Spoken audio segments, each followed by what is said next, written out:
Joining us now, though, NBC News correspondent Vaughn Hilliard, Washington Post senior national political correspondent and MSNBC political analyst Ashley Parker, and New York Times opinion columnist David French. All right, so Vaughn, it feels like the campaign in the early stages, at least, kind of knew that this sort of chaos and controversy, this fear-mongering, these outrageous statements weren't really going to work for him any longer.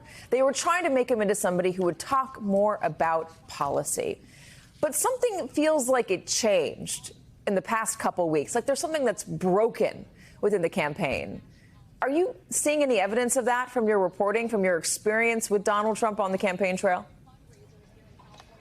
Donald Trump, throughout this 2024 run, Katie, he hasn't felt like he had his back up against the wall. He went into the Republican National Convention feeling like he was on top. And frankly, the polls in each of these battleground states showed him in solid position. And his posture has since changed since Kamala Harris went atop the ticket, right? During the Republican primary, he was beating decisively rivals Ron DeSantis and Nikki Haley and anybody that came swinging for him. He was able to tamp down any sort of a rise. Kamala Harris is different, and it's persisted over the last weeks. And that is what led to the debate that played out on Tuesday night. Donald Trump claims that he won the debate, and he just held a press conference here at his Los Angeles golf club. And our colleague Garrett Haake asked him why he is not going to take part in another debate when polls show him down in some recent polling. And he said that that's not the polling that he's looking at, that he's above, and that he's already done 2 debates against Joe Biden and Kamala Harris. But that's where I want to let you listen to an exchange that I had with him specifically about Laura Loomer, because we know Donald Trump's tendencies, right, is to steer clear of, too much focus on policy, instead go for the attacks and focus on the ideas of the immigration crisis and its impacts on communities like Springfield.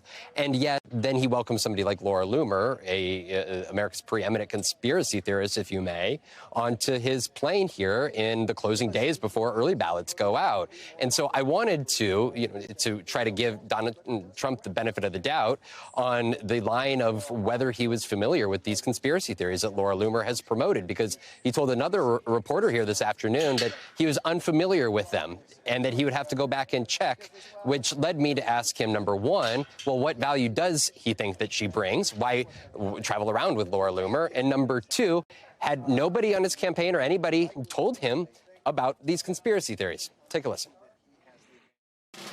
What value do you feel that Laura Loomer brings to you? And has nobody told you about the conspiracy theories that she has promoted? No, I don't know that much about it. No, I don't. I know she's a big fan of the campaign, but I really don't know. What does she bring to you? I would say that, she brings a spirit to us that a lot of people have. We have very spirited people. And in all fairness to her, she hates seeing what's happened to the country, I guess.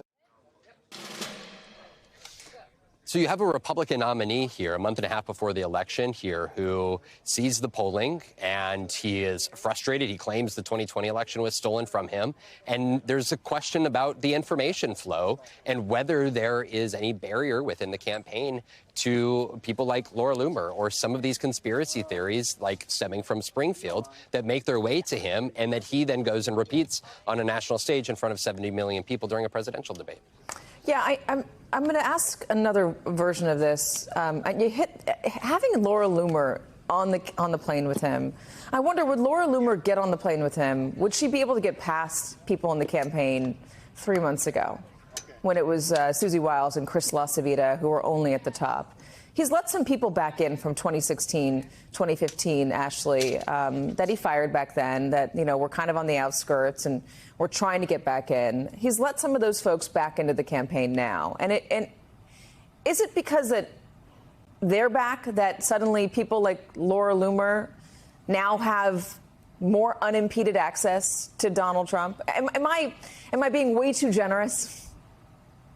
And I assume you're referring to one of those people, of course, is Corey Lewandowski, who was his first campaign manager, who you and I both covered in 2015, 2016, was fired, and then has sort of been in and out of his orbit ever since. I mean, one thing that's striking about these people coming back in is it is a reflection that discipline, that was really the first time we saw sustained discipline from any sort of Trump political operation, was this cycle in 2024, that has relaxed and that has loosened. These are people, Corey Lewandowski, Laura Loomer, who most of the other people in that orbit, at least the other professionals, what we think of as political professionals, do not want in. They are sort of security blankets, and especially Corey, creatures of comfort to the former president, right? There's a sense that it's almost a buddy comedy, and, you know, he's playing Lindsey Graham to Trump's John McCain, just flying around with him. Same with Laura Loomer. But it's also a reflection, if you look at Trump's behavior recently and what we know about these people and sort of the chaos they often sow in his orbit, that he is falling back on some of his bad habits. Again, those bad habits in 2016 did not keep him from the presidency. In 2020, they did. But there's certainly bad habits that all the professionals think are not going to be helpful for him to win in November with about 7 weeks left. Yeah, I wonder, because when you hear Donald Trump double down on these things, and I'll say double down even though I'll roll my eyes at that term because double down feels a bit overused. When he leans into these controversies, David, I think the question is why? And why, when he's leaning into things like migrants eating pets, or the Access Hollywood tape, or Megyn Kelly had her period and that's why she was so mean to me, or John McCain isn't a war hero. All of these things that would have in another time been political suicide, just saying it once. You would try to distance yourself from that. Instead, he goes right at it.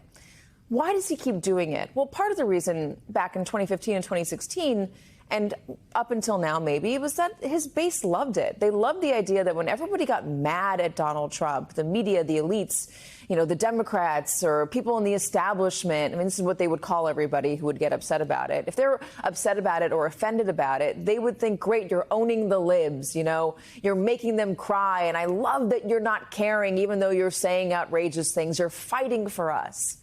Is that still the case? After 9 years of this, David, is it still the case that they enjoy that enough to make him want to be president again, to make him be president again? Oh, there's no question that they still enjoy this. There's absolutely no question. Look, MAGA has embraced this lie. MAGA has embraced this conspiracy. Social media is full of cat memes and dog memes. They're loving this.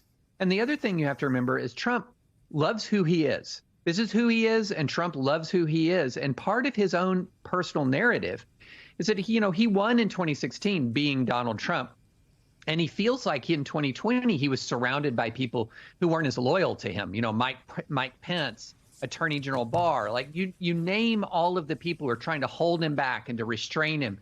And he resents that bitterly and deeply. And so I think what you're going to see between now and November of this year is just Donald Trump unleashed in a way that he was in 2015, 2016, when, by the way, he won. Now, it's not clear to me that he can get 1 percentage point above that 46 to 47% that has been his ceiling so far. But if it's a 2016 replay, he won't need to. So he does not yet, in his mind, have compelling reason to believe that this doesn't work. In his mind, he loves this, his base loves this, and he's just going to keep doing it. Yeah, I mean, he did it with Gold Star families. He does it with police officers. Maybe the one the other night that he's talking about that shot Ashley Babbitt, even though he tries to at the same time claim that he's for law enforcement. Not the law enforcement at the Capitol, but all the other law enforcement officers out there. David, what about this desire to demonize a group of people, even when the town at the center of it, the town itself is saying, please, please, please stop. You're making this worse. Yeah. The father of the son who died, the 11-year-old boy who died, is saying, please stop doing this. You're making my life hell by bringing it up every day. Why is there still that desire to do it? Trump doesn't care if he's making anyone's life hell, and a whole lot of people in MAGA actually enjoy making other people's lives hell. This is a sad fact. It's a reality. So whenever MAGA, and by MAGA, I mean the hardcore Trump supporters, not all of your Trump voters, but whenever MAGA gets fully engaged in an issue, threats and intimidation follow like night follows day. And so all of this playbook that we're seeing, it's the same playbook we saw in 2020 when he was telling the big lie, and we saw how that culminated. It's the same playbook he played in 2019 when first impeachment centered around a conspiracy theory that Ukraine interfered with the election in 2016, not that Russia did. He just does this, and then there's this last element of MAGA and Trump that's really key here. They never apologize. They will never back away. Apologizing is seen as weakness. So again, we're going to just see this and more until November. And sadly, we'll keep seeing it after November if he loses narrowly.